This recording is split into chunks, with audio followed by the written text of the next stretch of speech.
104페이지 하겠습니다.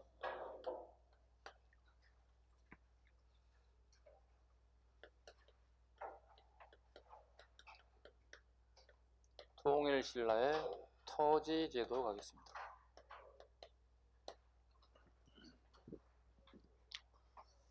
자, 오전에 했던 내용이 약간 반복되는 게 있어서 좀 더 쉬워질 것 같아요. 자, 관료전, 노급, 노급부활. 아까 했던 내용들이니까 충분히 이해가 갈 거라고 봅니다. 상대, 중대, 하대에 따라서 시대별로 토지제도가 조금씩 달라졌습니다. 자, 여기 뭐였습니까? 노급. 그 다음에 뭐죠? 시급. 여기는요?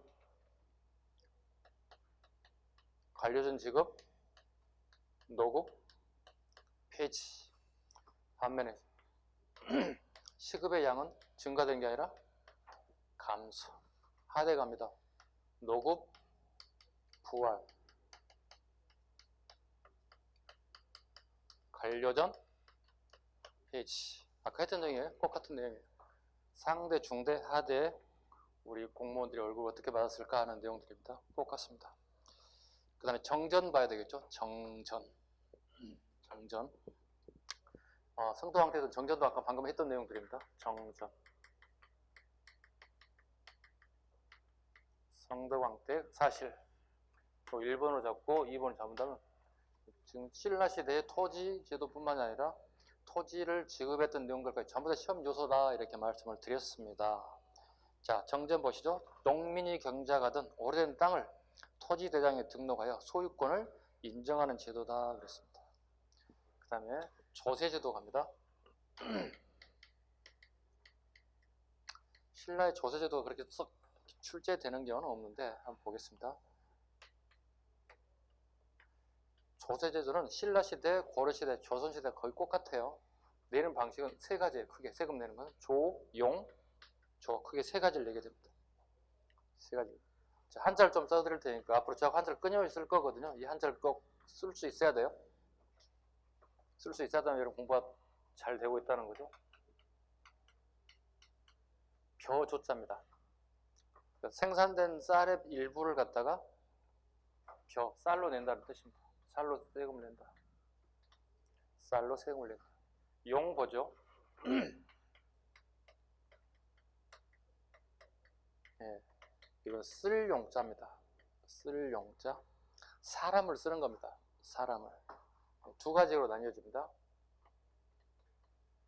군역과 요역. 군역과 요역. 군대 가는 겁니다. 군대 가는 겁니다. 여기는요. 노동에 차출되는 겁니다. 군대 누가 가나요? 여자가 가나요? 남자가 가나요? 남자가 가겠죠. 이나 지금이나. 몇 살 때부터 갈까요? 노동도 마찬가지.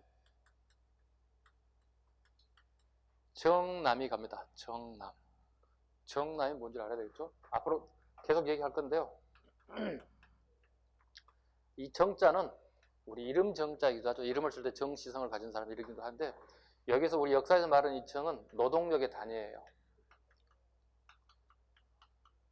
노동이 가능한 나이를 몇 살로 보는 거죠? 16세에서 60세 미만의 남자를 정남으로 보고 있어요. 16세에서 60세 미만의 남자를 정남으로. 물론 만 15세가 될 수 있겠죠. 마찬가지. 노동에 차출된 인원들도 마찬가지 이렇게. 이 정도 나이가 돼야 차출이 가능하다. 그 다음에 마지막 조 보죠.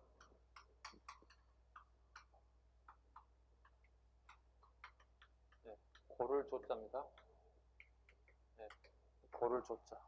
각 지방별로 특산물이 각자 다를 거거든요. 특산물을 세금으로 징수하는 거. 이걸 조라 불러요. 이 조세제도는 신라, 고려, 조선 다 똑같아요. 신라, 고려, 조선 똑같아요. 조, 용, 조는. 물론 안에 있는 내용이 조금씩 틀려집니다. 조, 첫 번째 조로 써져 있죠. 토지 면적은 결부제로 파겠다 그랬습니다. 결부제. 아주 중요한 단어가 나타났죠. 우리말로 풀어볼까요? 우리말로 풀어보면 뭐라고 돼요?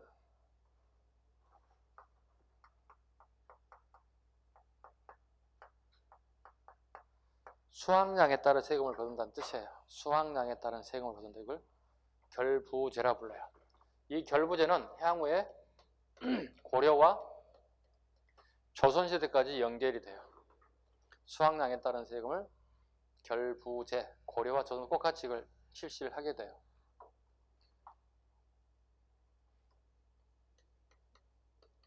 문제점. 미리 한번 해볼까요? 문제점. 무슨 문제 있을 것 같아요?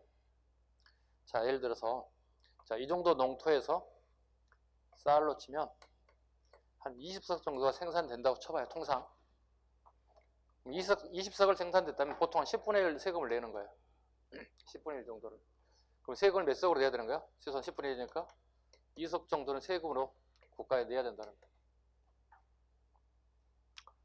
근데 이게 누가 카운트하는 거예요? 이 땅에 생산된 양을 카운트하는 사람은 누구예요? 농민이 농사 지어오면 공무원이 와가지고 이걸 카운트할 거 아니야. 그죠? 풍년 드셨는데요? 25석이에요? 25석이면 어떻게 2.5가 돼야 되잖아요. 자, 그럼 농민 입장에 세금을 내고 싶은 사람이 있어 없어? 예나 지금이나 똑같잖아요. 그럼 세금을 적게 내기 위해서는 쌀 20석이 아니라 몇 석 확 줄여야 돼? 최소한 10석 정도 줄여야 돼.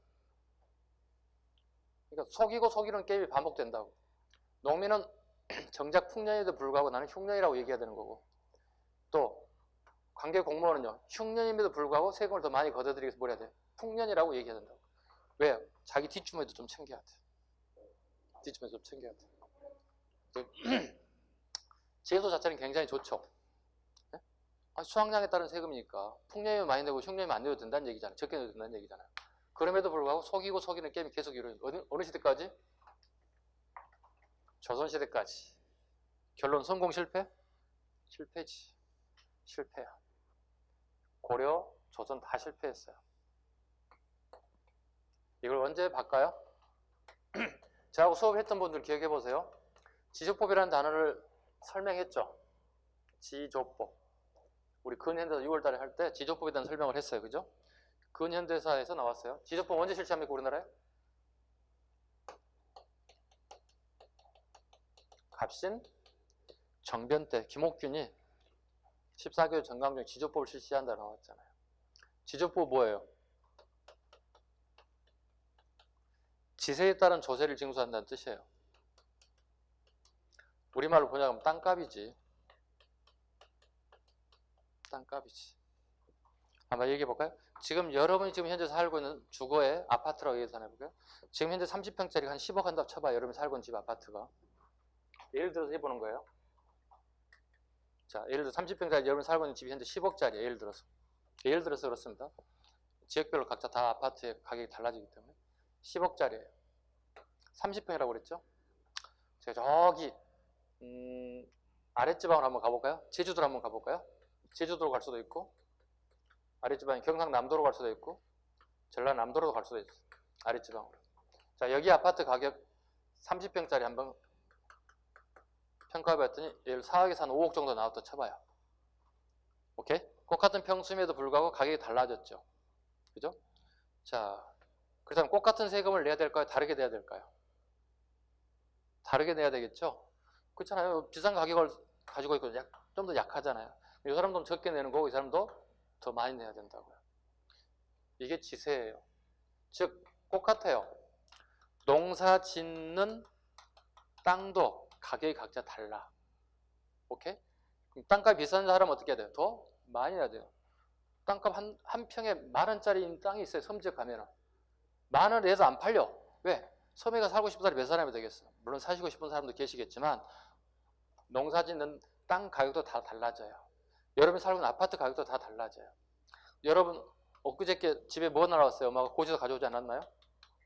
우리 집에 이거 날라왔거든. 재산세. 2번에 걸쳐서 분할해서 내라고 나왔거든. 7월 16일부터 7월 말까지 내고 하나는 또 9월달 또 나올 거거든.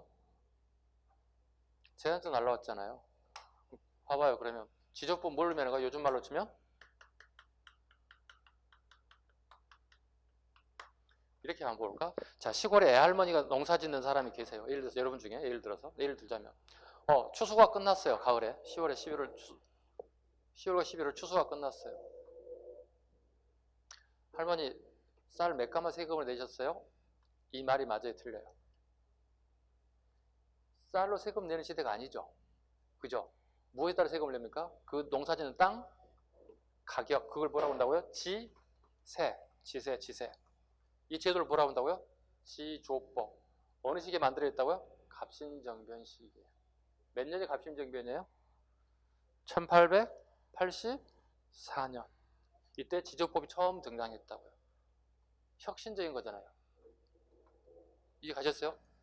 굉장히 중요한 부분이에요. 그러니까 이거 할 때 지조법이 제일 마지막에 나와야 돼요, 이게. 이게 지조법을 이해 못 하시면은 이 자체가 이해가 안 되는 거예요. 또 마찬가지. 결부법에 대한 부분 이해해 가야만이, 아, 지조법을 와가지고 우리나라가 정상으로 돌아왔구나. 생각해 보세요. 지금 농민들에게, 쌀이 100석 생산됐어요. 10석 가져갈게요. 말이 됩니까? 안 되죠. 재산세만 내면 되는 거예요. 땅 가격 다 계산해 봤더니 이 정도 가격이 나왔는데요. 당신의 재산세 이 정도입니다. 주택 얼마? 그 다음에 땅 얼마? 토탈 해가지고 얼마 재산세 나왔다. 이게 요즘의 재산세입니다. 군대 가는 부분들, 그 다음에 특산물에 관련된 부분. 이건 고려와 조선이 계속 반복돼. 이제 고려 갈 때 이걸 또 할 거야. 조용조를. 그때는 여러분들이 한자를 쓸 수 있고 이 한자가 무슨 의미인지도 다 알고 계셔야 돼요. 다시 갑니다. 자, 장적으로 바로 가겠습니다. 네. 통일신라의 민정문서 보겠습니다. 민정문서. 우리 경제 파트 가장 잘 나올 수 있는 요소 중에 하나가 민정문서라고 얘기했습니다. 보겠습니다. 1번, 일종의 호족제도이다. 그리고 신라장적이라고 한다. 같은 말로 신라장적이라고 한다. 장적이란 말을 번역해 볼까요? 세금을 거두어 드리는 가장 기초적인 문서란 뜻이에요. 세금을 거둬 드리는데 가장 기초적인 문서를 장적이라는 표현을 써요. 장적. 2번 갑니다. 755년 경의 것으로 일본 쇼쇼인 정창원이라고 밑줄 긋습니다. 그래서 같은 말로 우리는 정창원 문서라고 합니다. 정창원 문서라고도 합니다. 자, 여기 하엄경론의 질 속에서 발견되었습니다. 책 속에서 발견됐습니다. 몇 장 안 되는 분량이나 그 시대의 토지제도를 이해하는데 중요한 자료로서 당시의 율령 정치가 실천되고 있었다는 사실을 잘 알 수 있습니다. 그 지역을 분석해 봤더니 서원경이었습니다. 통일신라의 5경 중에 하나죠. 서원경이었습니다. 오늘날이 어딘가요? 청주입니다. 끊임없이 말장난 치는 겁니다. 이렇게 앞글자 따서 암기합니다.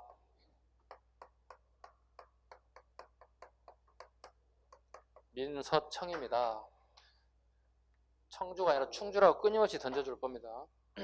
민정문서는 통일신라 시대 서원경 지역이고 오늘날에 분석해 봤더니 청주였습니다.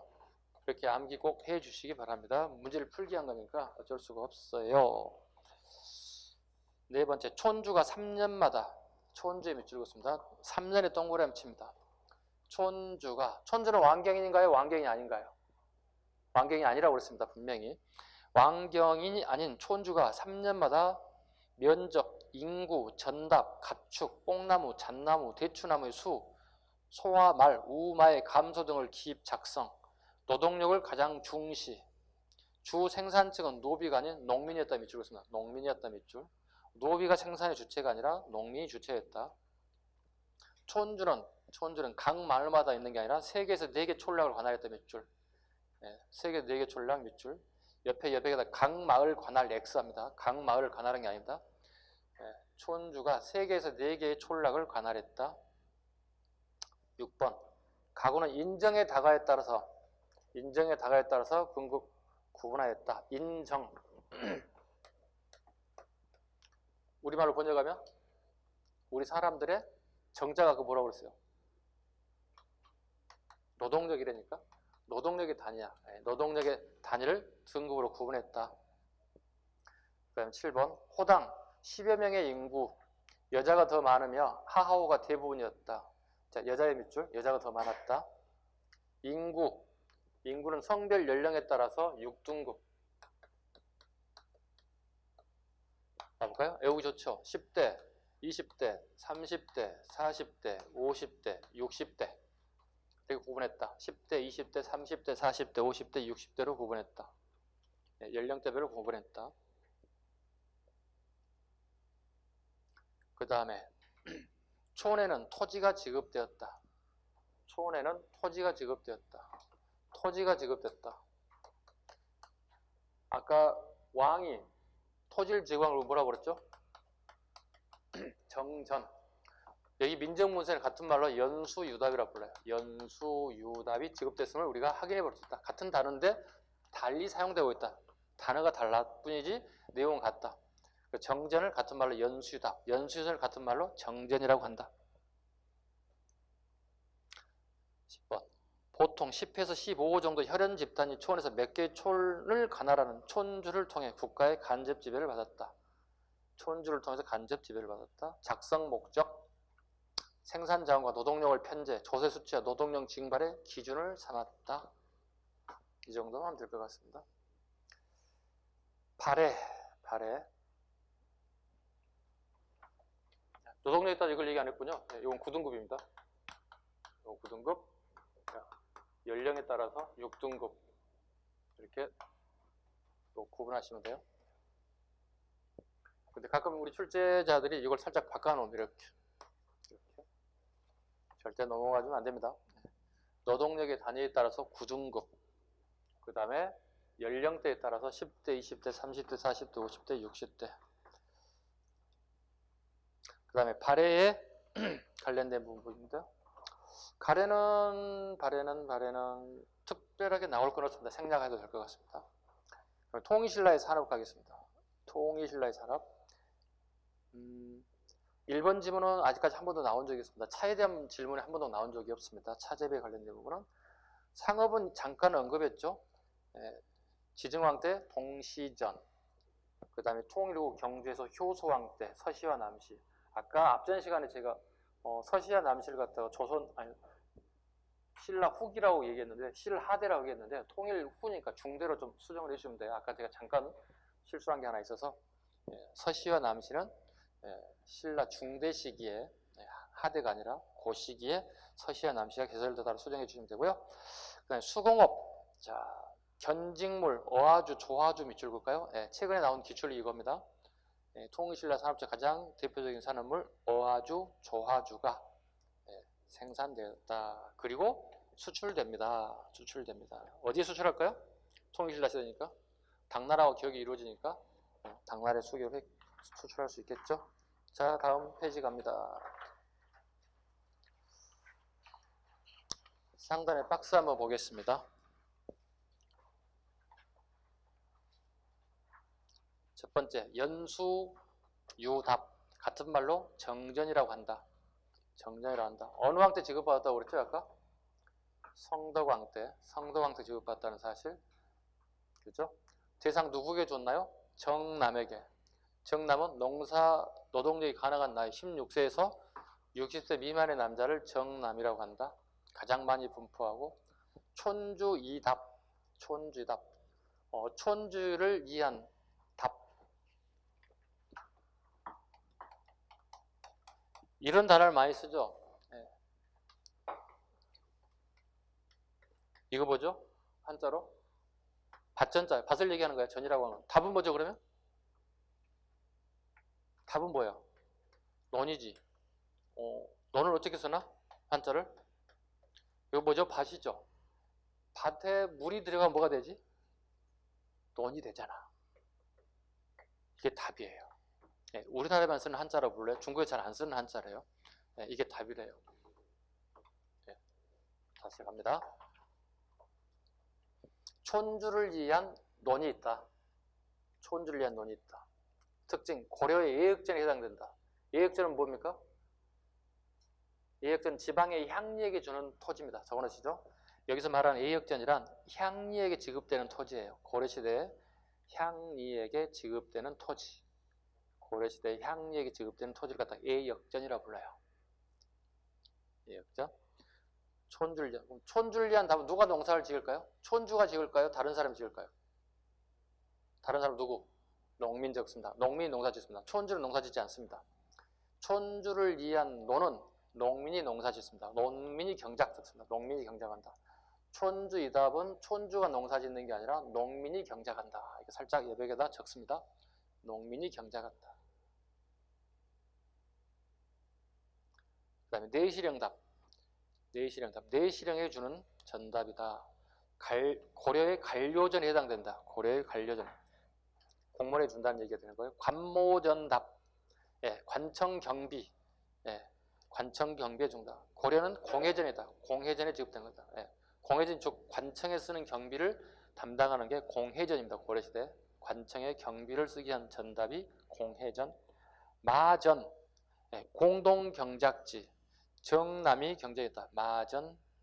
공동경작지에 별표하겠습니다. 공동경작지. 마전입니다.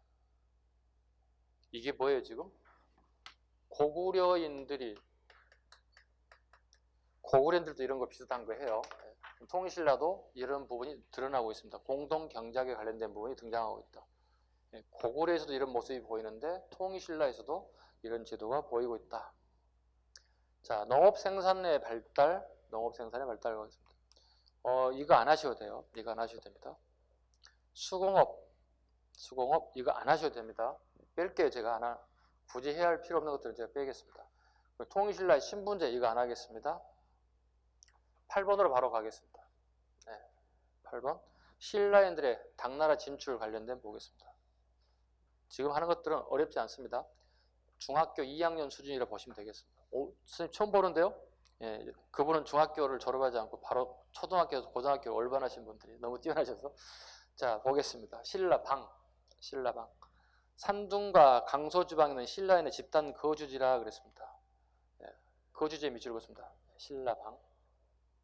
그만큼 우리 신라하대에 중국어로 많이 진출이 있었다는 걸 보여주는 거죠. 신라소. 앞으로 우리가 공부를 할 때, 제가 공부할 때 끝 단어가 서나 소가 들어간 건 전부 다 무조건 관청을 의미해요.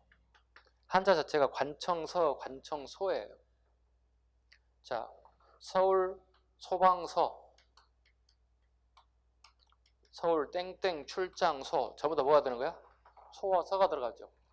그 다음에 뭐 서울시 경찰서 전부 다 뭐가 들어가요? 서가 소가 들어가요. 관청을 의미해요. 관청서자, 관청소자 전부 다 관청을 의미해요. 이건 애우지 마 그러니까. 소와 서 자체만 알게 되면 이거 무조건 관청이야. 자, 봐요. 이거는 신라소. 예, 신라방에 설치된 자치적 행정기관이 되겠지. 관청이 되겠지.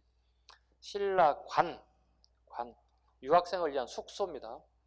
신라원. 절입니다. 그 대표적인 게 장보고가 지은 법화원. 법화원 옆에다 장보고 적습니다. 장보고가 우리 서해안을 장악하고 있을 때 당나라의 산둥반도 지역에 신라원에 법화원이라는 절을 지었다. 그 다음에 발해인들의 사회 모습 안 하셔도 됩니다. 생략해도 됩니다. 넘겨가도 됩니다.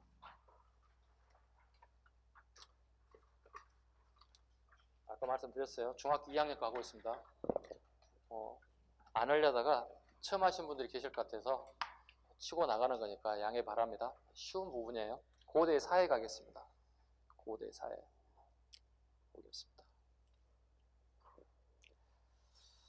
자, 고대의 상격 한번 읽어볼까요? 엄격한 계급사회, 율령과 제도가 정비되었고 행정과 군사가 일치되었다. 이것만 하나 체크하겠습니다. 행정과 군사가 일치되었다.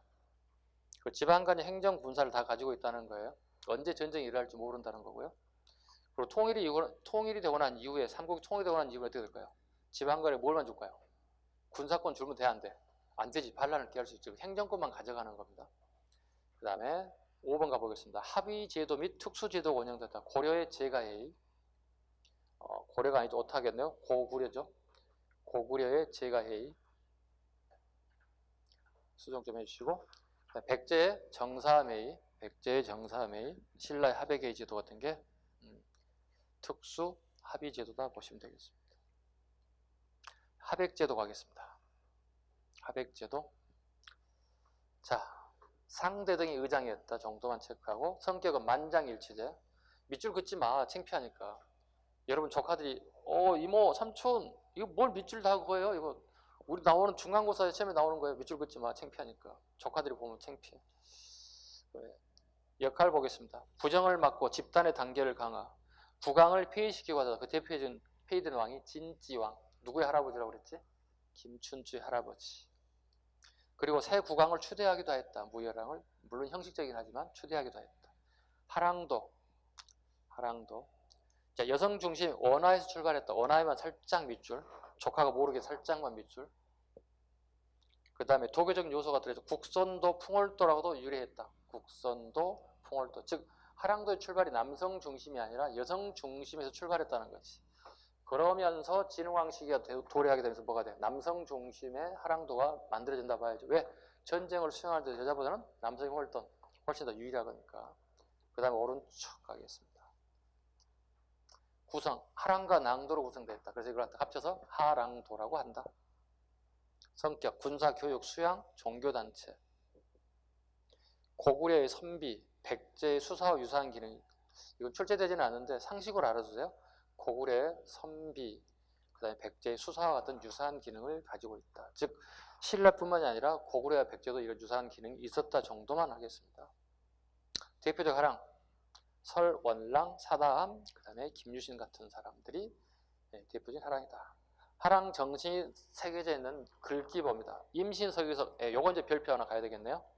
임신서기서, 임신년에 서자가 맹세할 서자입니다. 맹세할 서자. 비석에다가 글을 세우고 맹세했답니다. 뭐라고요? 우리는 유교 경제를 열심히 빡세게 잘하자, 뭐 이런 뜻이 담겨져 있는 게 임신서기석입니다. 맹세할 서자라고 그랬어요. 그 다음에 세수고개, 진평왕 때, 원광법사가 누가 지켜야 할 율법 5가지? 스님들이 아니면 하랑도들이 지켜야 할. 세속을 거꾸로 한번 읽어봐. 속세이잖아. 그지? 우리를 속세인이라고 그러잖아. 그죠?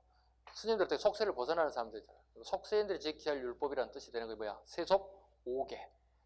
진강법사가 하랑도들이 지켜야 할 율법 5가지라는 뜻입니다.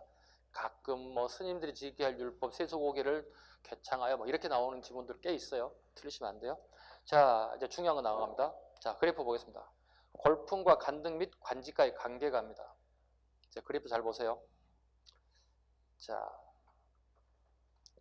1부터 17까지 있습니다. 보이시죠? 1부터 17 관등이에요. 그죠?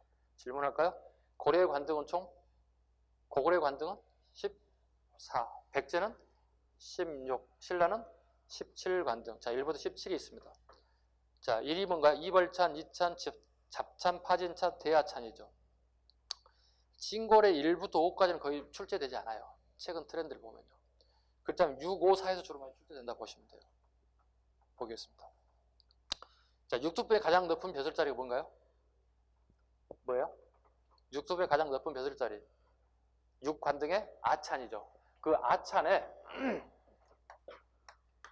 아예 동그라미 하세요. 색깔펜으로. 색깔펜이 있으면 색깔펜으로 좀 동그라미 있으면 쓰겠어요. 그 다음에 7관등의 1길찬이 있죠. 1길찬은 어떤 계급이라고 그랬어요? 7관등이지만 무사계급선화. 옆으로 적어. 오른 여백에다가 무사계급이다. 1길찬은 무사계급이다. 문관이 아니라 무사계급이다. 그래서 1길찬 대공인난이 발생했잖아요. 1길찬 대공인난. 군사조직을 거느리고 있기 때문에 난을 일으킬 수 있었다는 거죠. 그 다음에 10관등 보겠습니다. 10관등 앞에는 뭐가 되는 거죠? 5두품이 되는 거죠. 5두품의 가장 높은 벼슬자리 뭐가 되는 거죠? 대나마. 대나마에 대 동그라미 칩니다. 이렇게 똑같이 대 동그라미 칩니다. 대 크게 동그라미 칩니다. 색깔펜으로. 그 다음에 4두품 보겠습니다. 가장 높은 12번째 12가 뭐죠? 장보고 대사가 거느렸던 대사. 이게 4두품이에요. 대사. 대사에 대 동그라미 칩니다. 자, 볼까요? 6, 5, 4가 되겠죠. 6두품의 가장 높은 벼슬자리 뭐라는 뜻이지? 아찬. 5두품은요? 대아찬. 4두품은요? 대사. 앞글자 따서 아대대 외우셔야 됩니다. 이건 암기하셔야 됩니다. 예요? 시험에 매년 나와요. 시험에 자주 출제되기 때문에 6두품, 5두품, 4두품의 가장 높은 벼슬자리는 아대대, 아찬, 대나마, 대사, 암기하셔야 할 것 같습니다. 그 다음에 곡식 색깔 한번 보겠습니다. 곡식 색깔. 자비청항. 자색, 비색, 청색, 황색. 네, 공복이죠. 이 공복을 만드신 분은, 제도를 만드신 분은 누구요? 고양이요? 백제왕인데 고양은? 누구예요? 법조하시는 분? 거풍왕. 율령 반포됐다는 의미를 가지고 있는 거예요. 공무원의 복식제도가 등장했다. 그 다음에 또 어려운 거 한번 가볼까요? 자, 진골이 할 수 있는 건 1부터 모두 다 17간등 모두 다 가능하다. 진골은 5두품 이상부터 처음부터 발령이 나는 게 아니야. 아셨죠? 원칙은 1부터 17간등까지 다 모두 갈 수 있다. 모든 관직에 임용될 수 있다. 법률적으로 봤을 때. 실제하고는 차이가 있지만 법률적으로는 1에서부터 17간등 모두 다 임용될 수 있다. 진골은. 그런데 진골은 실제로 보면 어떻게 5두품 이상부터 주로 많이 등장하죠. 자, 중앙간직 질창단에 보면 중앙간직, 지방간직이 있죠. 보시면 중시라고 하는 게 있죠. 중시. 후기가 되면 이걸 시중이라고 명칭이 바뀌어요. 요즘 치면 대통령 비서실장이야. 대통령 비서실장은 누구만이 할 수 있다? 진골만이 할 수 있다. 제가 오운이라고 한번 적어볼게요. 예, 중시 비서실장은 오로지 진골만이 할 수 있다. 그 다음에 쭉 가보실까요? 지방장관의 도독이란 거 있죠? 도독. 지방장관인 도독도 마찬가지로 진골만이 할 수 있습니다. 그 다음에 사신. 사신은 뭐 하는 사람이었지? 다른 나라로 파견된 사람을 사신이라고 하나? 누구를 얘기하죠? 사신은?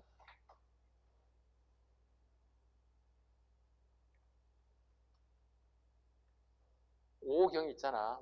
오경이 파견된 인사. 그 책임자를 사신이라고 본다고? 사신. 자, 몇 개 더 나왔지? 지금 현재? 하나, 둘, 셋. 그 다음에 추가해볼까요? 령. 추가해볼게요. 이거 장관 얘기하는 거예요. 각부 장관이 령이라고 불러요. 령. 추가해볼까요? 장군. 보통 우리 김유신 장군 기억나시죠?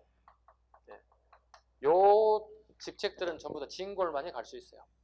진골만이 갈 수 있어요. 기억 잘 하셔야 돼. 요거 이제 난이도 좀 올라가는 거예요. 난이도 좀 올라갔습니다. 이렇게. 난이도가 올라갔다.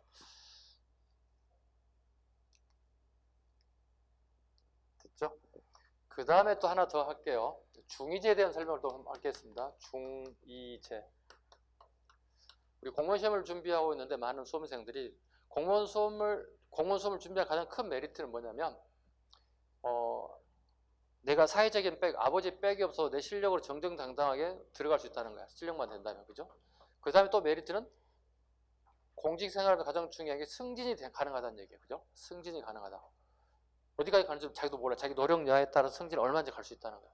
물론 노력 안 하면 어떻게 돼요?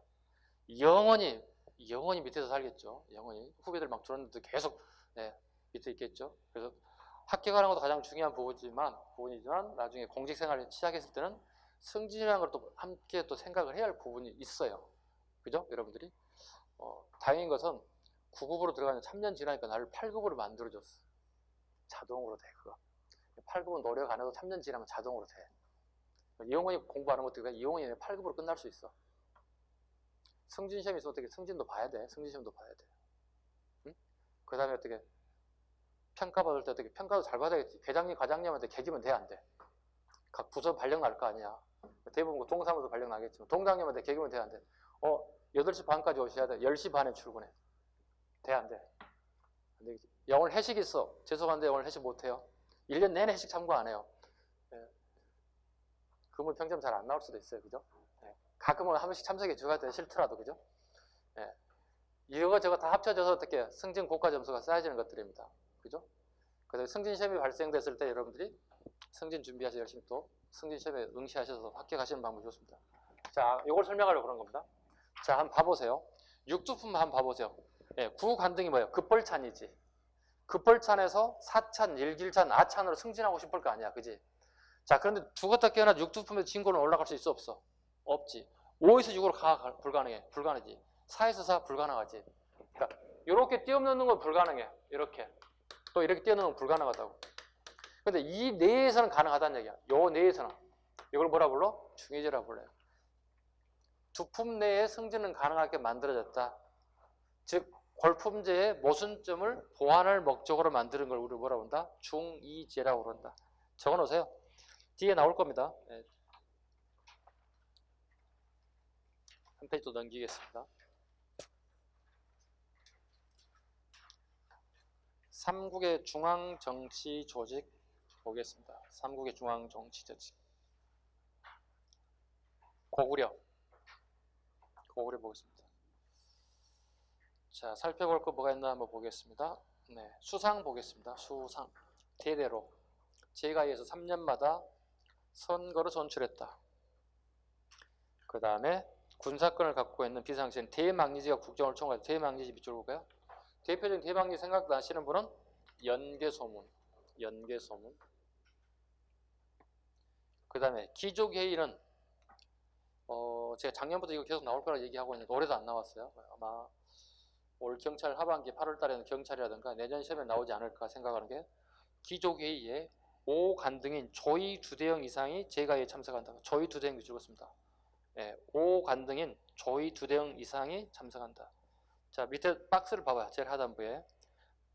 자, 총 14관등 중에 5관등 봐보세요. 조의 2대영. 네, 여기 색깔펜 하나 칠해봐. 요 이상, 그러니까 대대로, 태대영, 울절, 태내사자, 요 조의 2대영 이상만이 중요한 국가회의에 참석할 수 있다. 그 다음에 5번 보겠습니다. 특징 14관등. 형과 사자의 명칭을 중심으로 관등이 분화되었다.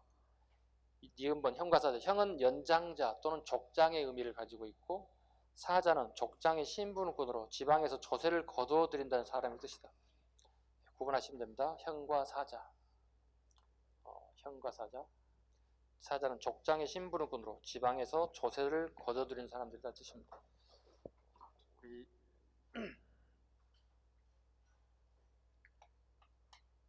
고구려 이렇게 왕이 있잖아, 그지? 왕이 있고 여기에 관등이 있다고. 관등 별도로 또 뭐가 있어요? 오부족들이 가지고 오부족 장들이 또 가지고 있죠, 그죠? 오부족 장들이 별도의 관직을 또 거느리고 있어요. 이게 뭐예요? 사자, 조의, 선인들이에요. 이걸 사자, 조의, 선인이라고 불러요. 사자, 조의, 선인이 여기 들어가면 안 돼요. 네, 거의 대부분 오부족장 밑에 사자, 조의, 선인에 관련된 부분. 이 사자가 과금제기는 요겁니다. 사자는 오부족장의 밑에 있으면서 지방에 있는 조세를 징수하는 역할을 한다. 이 사람들은 뭘까요? 네, 오부족장의 무사계급들이라 보시면 돼. 무인들이라 보시면 돼. 이 사람만이 유일하게 이제 문관으로서 조세를 징수하는 역할을 했다 보시면 됩니다. 네, 이렇게 디테일까지를 공부를 해야 됩니다. 향후에. 네, 기초과정이 또 이 정도만 하겠습니다. 더 깊이 들어가면 여러분 또 힘들어하실 것 같으니까. 이 정도까지는 최소한도 알아두시길 바랍니다. 사자, 조의, 선인. 그 다음에 백제 가도록 합니다. 자, 수상, 상자평 또는 내신자평이라 한다. 밑줄 긋습니다. 내신자평 또는 상자평을 가장 높은 수상이라고 얘기한다. 3년마다 마찬가지로 정사함에서 선출했다. 정사함에서. 그 다음에 기족이 마찬가지 정사함에서 결정한다. 다수결에 따라서. 유일하게 만장일치가 어디 있어요? 신라에 하백제도만 유일하게 이제 만장일치고 백제와 고구려는 다수결입니다. 중앙부서 보겠습니다. 초기에는 육자평 제도. 육자평 제도입니다. 육자평 제도 실시한 왕은 아시죠? 백제 율령을 반포하신 고이왕. 그 다음에 사비천도 이후, 사비라고 하면 오늘날의 부여죠. 성왕이겠죠. 6세기 성왕 이후에 육자평 이에 별도로 22부가 새롭게 만들었다. 22부는 알아야 되겠죠. 왜? 새로운 수도를 만들어냈잖아요. 부여에다. 그럼 여기를 어떻게 22부를 만들어. 계획도시가 된 거죠. 계획적인 도시가 만들어져서 22부가 만들어졌다. 자, 육자평의 업무의 특성을 한번 살펴볼까요? 내신자평은 왕명 출납. 내두 자평에 내두에 밑줄 긋습니다. 같은 장관인데 이 사람은 재정에 밑줄 긋습니다. 재정 담당입니다. 끊임없이 나옵니다. 재정 담당 내두 자평. 시간이 지나가면 기억이 잘 안 날 것 같죠. 내법 제사와 의례, 이사, 왕공수비, 조정, 형벌과치원, 병관, 군사국방. 오늘은 기억나요. 그죠? 근데 내일 가면 기억도 안 난다고. 이렇게 한번 생각해 볼까요? 제가 아까 식사하고 이게 뭐죠? 콩두차입니다. 네, 두유를 먹었습니다. 두유를. 네, 두유를 먹었습니다. 자, 이렇게 외우실까요? 백제에서 가장 돈 관리를 잘하신 분은 돈이 가장 되는 산업은 콩이었다. 콩이다. 콩두자다. 그래서 이렇게 실제는 그게 아닌데 이렇게 외워주시면 오래 갈 것 같아요. 내두 자평 재정과 해결을 담당했다. 백제에서는 콩이 돈이 됐네요. 그 다음에 16관등 갑니다. 자비청입니다. 자비청. 글자 따서 색깔펜을 동그라미 치시죠. 자비청. 자색, 비색, 청색. 어느 왕 때? 율령이니까 이것도 마찬가지로 고유왕이지. 자, 자주색 볼까요? 자주색 옷을 입는 사람들. 1에서부터 6관등까지. 자평은 장관입니다. 자, 자평 밑에 적습니다. 장관. 뒤에 솔자 들어간 사람들 있죠. 하나, 둘, 셋, 넷, 다섯 개. 이 사람은 차관이에요. 올라치면. 장차관들. 예. 자평과 달솔, 은솔, 덕솔, 한솔, 나솔들은 자주색 옷을 입었다. 자주색을 입었다. 그 다음에 비색, 그 다음에 청색 정도 있었다. 이 정도 하겠습니다. 신라 갑니다. 신라, 수상, 상대 등 3년마다 선출했다. 합의에서 정도. 그 정도는 하겠습니다. 그 다음에 중앙부서, 법흥왕 때 병부에 밑줄 긋습니다. 법흥의 법, 병부의 비읍 외우셔야 할 부분이 있고요. 그 다음에 진흥왕 때 품주. 그 다음에 제일 밑에 진덕량이 작년에 기출문제입니다. 품주를 집사부와 창부로 분리했다.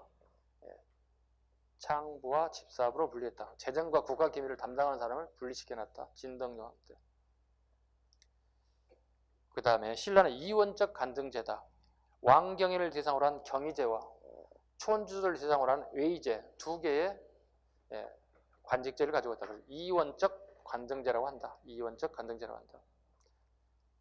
단 17관등은 골품제의 제한을 받아야 대신에 17 외의제 관등은 골품제의 제한을 받지 않습니다. 차이점입니다.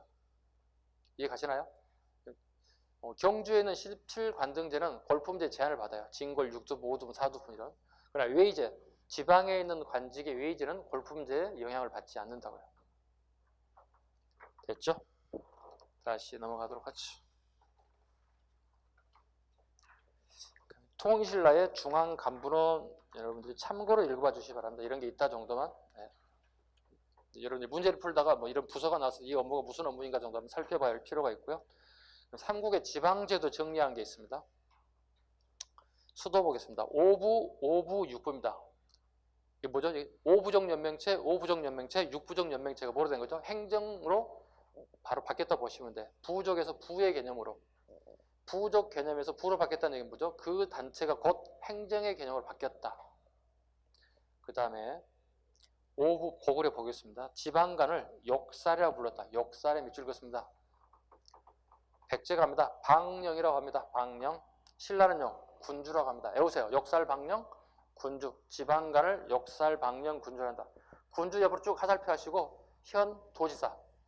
쭉 하살표 쭉 하시고 현재 도지사다. 현재 도지사급이다. 욕살, 방령, 군주. 그리고 하살표 옆으로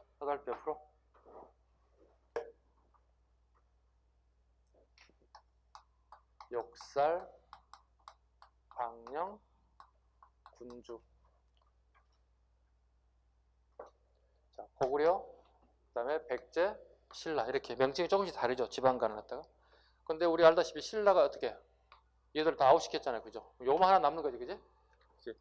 지방간들 아까 무슨 기능을 가지고 있어요? 군사적 기능과 행정적 기능 두 가지 다 가지고 있다고요. 자, 통신라가 됐습니다.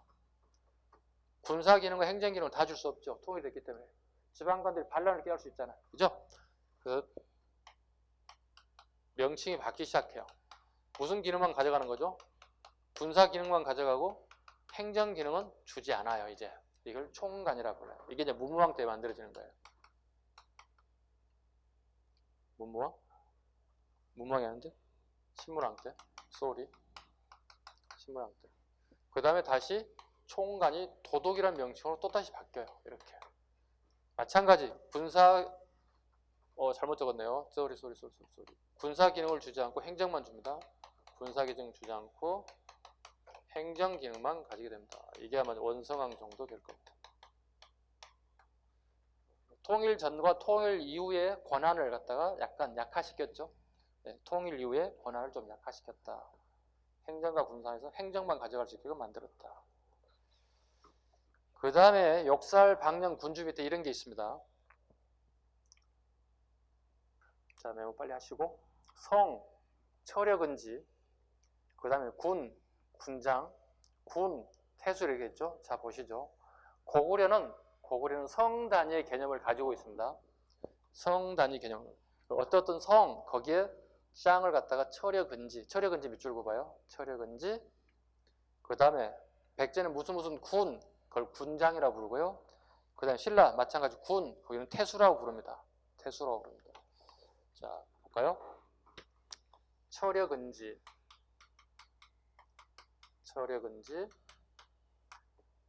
그 다음에 군장, 그 다음에 태수. 여기는 오늘날의 군수급. 여기는 아까 방금 얘기했다시피 도지사급. 급이 달라요. 이런 게 시험에 섞여서 나올 수 있어요. 기초적인 부분을 섞어서 나올 수 있어요. 처력은지, 군장, 태수. 처력은지, 군장, 태수. 그 다음에 이제 뭐가 나와야 돼요? 이제 이게 촌주 같은 것들이 나타난다 보시면 돼요. 통신라도 마찬가지로 촌주로 계속 유지됩니다. 그 다음에 제일 밑에 박스. 발해의 행정조직. 자, 5경 15부 62주. 이미 했죠? 5경 15부 62주. 그 다음에 밑에 단위에 현. 그 다음에 촌. 마지막 촌을 다스리는 것은 신라와 똑같죠? 촌주가. 5경 15부 62주. 이렇게 완성된 시기는 아까 언제라고 그랬습니까? 발해 5경 15부 62주가 완성된 시기. 성왕이에요? 선왕이에요? 선왕. 선왕 때 5경 15부 62주가 완성된다고요. 선왕 때. 다시 발해의 5경 이미 했던 것들이 나옵니다. 상경, 중경, 동경, 서경, 남경. 그 다음에 소재를 한번 출제된 적이 있습니다. 우리 9급에 오답률 되게 많이 나왔습니다. 왜요? 만약 5경을 안 하고도 힘들어 죽겠는데 이 동네가 어디인지가 물어본 거야. 영천부, 현덕부, 영원부, 압록부, 남해부. 이걸 옳게 연결되지 않은 거 이렇게 물어봤어요. 뭐예요 이거? 여러분 죽이려고 작정한 거죠. 오답률을 만들어낸 거죠. 지금 하지 마시고 시험 보러 가기 전에 한 2, 3일 남겨놓고 그때 보세요. 기억력이 오랫동안 남을 수 있는 기간에 지금 하지 마시고. 지금 해도 외울 수가 없어요 여러분들. 통일신라의 지방행정조직. 구주. 통일이 됐기 때문에 주가 9개로 늘어났죠. 그 짱을 누구라고 한다고요? 도독이라고 한다. 도독. 우리 한산주 도독 김대문 기억나세요? 한산주 도독 김대문이 한산에서 보고 들은 얘기를 썼다. 한산기. 하랑에 대한 얘기를 적었다. 하랑세기. 한산주 도독. 그 다음에 오소경. 고구려 땅에 2개, 백제 땅에 2개, 신라 땅에 하나. 그죠? 오소경을 두었다. 오소경을 두는 목적은 뭐라고 그랬죠? 2가지 요구에 들었죠? 서울의 문화를 갖다가 지방에 전파하는 거 하나. 2번째, 사민정책. 이 장을 뭐라고 한다? 사신이라 한다. 여기 잠깐 언급했죠? 사신이라 한다. 사신. 지방간을 도독. 5경에 파견된 각자의 대표들을 사신이라고 칭한다. 그 다음에요. 지방 부분 보겠습니다. 지방 부분에 이런 게 있습니다. 촌 부분 보시죠. 복습하는 겁니다. 가장 말단 구조인 촌은 자연촌과 구별되는 것으로 몇 개의 자연촌이 합쳐져서 3개에서 통상 4개 정도 됩니다. 3개에서 4개 정도 통상 합쳐져서 이루어진 행정촌으로 그 지역과 유력자를 촌주로 연명하죠. 촌주의 동그라미. 그 다음에 향부곡에 별표합니다. 향과 부곡에 별표합니다. 특수행정집단이라고 합니다.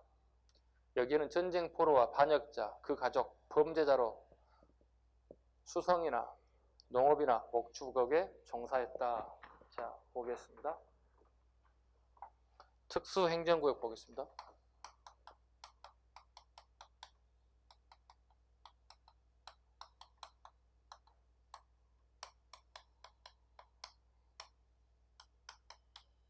향과 부곡입니다. 향과 부곡. 특수행정구역입니다. 이 사람들은 노비가 아닙니다. 꼭 기억하셔야 돼요. 이 사람들은 노비가 아닙니다. 쉽게 얘기하면 이 사람들은 전쟁포로라고 보시면 돼요. 또는 반역자 가족들이라고 보시면 돼요.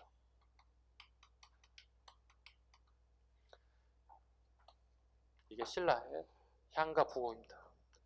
그래서 얘네들은 주로 하는 일을 농업에 종사하게끔 하면 됩니다. 어느 한 특정 일정한 공간에 이렇게 가두어 놓습니다. 어느 한 특정한 일정한 공간에 가두어 놓고 농업에 종사할 수 있게끔 합니다. 고려에도 마찬가지겠죠. 전쟁포로 반역자 있을까 없을까? 있지. 어느 시대나 있을 거 아니겠어요? 자, 고려에 보겠습니다. 향과 부곡이 있고 하나 더 있습니다. 소가 등장합니다. 소가.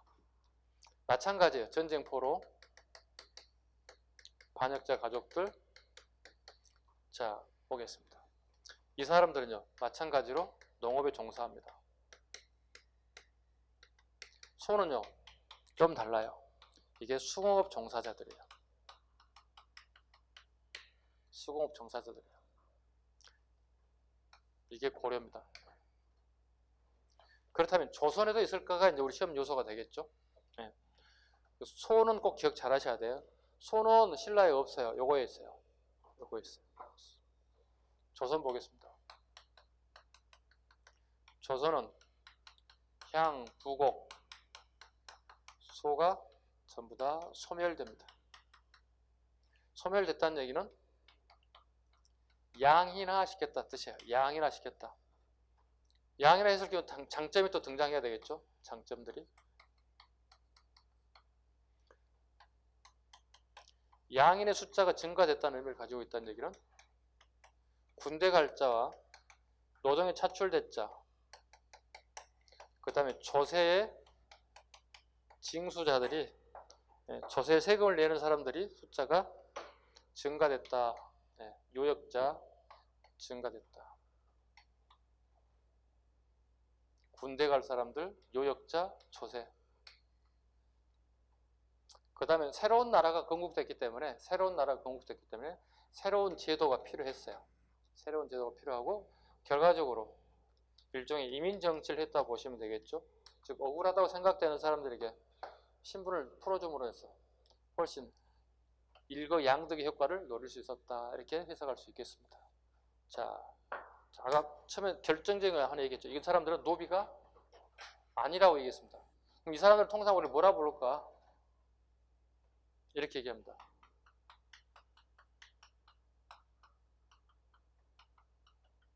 신량역천인이다. 이렇게 얘기합니다. 신량역천인이다. 신량역천이란 이 사람들의 신분은 애시당초 노비가 아니고 뭐라고요? 부분법적으로 설명하세요. 양인이다. 네. 이 사람 신분은 양인이었다. 그런데 얘네들이 하는 역할이 뭐였다는 얘기죠? 천한 일을 했을 뿐이다. 이해가셨죠? 노비가 아니란 말. 신량역천이라는 단어를 알고 계셔야 돼요. 신량역천인이다. 신분은 양인이었는데 하는 역할이 천한 일이었을 뿐이다. 괄시받고 대우받지 못하고 이런 역할이었을 뿐이다. 이때 이제 우리 결정적 시험에 나오는 게 뭐예요? 고려시대에 얘네들이 신분해방 운동이 벌어진다고. 가장 활발한 시기가 우리 알다시피 무신, 정권계. 가장 대표적인 게 뭐예요? 공주, 명학소의 난이죠. 벌써 소가 들어가잖아요. 명학소의 난이에요.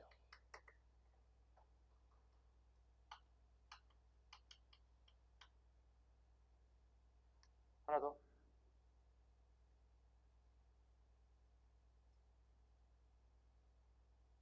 기억나는 사람 없어요?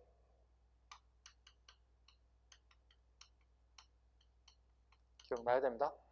3이야 보십니다. 공주, 명학소, 명학소. 얘네들 왜 나뉘었을까? 얘들은 신분의 어떤 제약 때문에 무슨 문제가 발생하냐면 거주 이전의 자유가 없어요. 거주 이전의 자유가 제한돼요. 그 다음에 두 번째, 일반 농민보다 조세 부담이 커요. 일반 농민보다 조세 부담이 훨씬 더 커요. 그리고 얘네들은 평생 동안 이 지역에 한 곳에만 살아야 돼요. 그리고 자기들이 가장 잘하는 한 곳에서 한 가지 물건만 늙어 죽을 때까지 만들어야 돼요. 공주 얘들 평생 동안 뭐 만든 줄 아세요? 숯을 만들었어요. 숯. 우리가 숯불고기 해 먹을 때 그 숯 있잖아요. 그 숯을 평생 만들었다. 평생 동안. 잘못 적었군요. 망이망소의 나이. 생각해보니까. 쏘리. 선생님이 쏘리. 네, 망이망소에 착각했습니다. 망이망소의 공주 명학소이나 평생 동안 이 사람들은 숯을 만들어냈다. 평생 동안 숯을 만들어냈다. 세금도 많이 내고. 자, 다시 계속 가보도록 하겠습니다. 그 다음에 외사정 파견, 아까 이미 했죠. 네. 주군에는 감찰 임무를 맡을 외사장을 두었다. 상수리 제도, 인질제도입니다. 통일신라의 상수리, 고려의 기인제도, 조선의 경제제도, 전부 다 이건 인질제도입니다. 지방의 호족 자제를 갖다가 중앙에 올려놓고 호족을 믿지 못하겠다는 거죠. 다음 페이지. 보호소경 가겠습니다. 보호소경 특수지방제도. 이거 이미 수업에 했죠. 자, 금강경, 서원경, 남원경, 북원경, 중원경. 오소경에 있다. 오소경에 아까 짱을 뭐라고 한다고 그랬죠? 사신. 사신은 어떤 계급이 할 수 있다고요? 진골이 육두품이.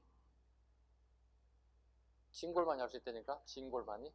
진골만이 할 수 있는 거 아까 5개 다 적어드렸어요. 그 다음에 설치 의도 갑니다. 수도의 편제성을 보완한다. 이거 1번을 잡으시고. 됐죠?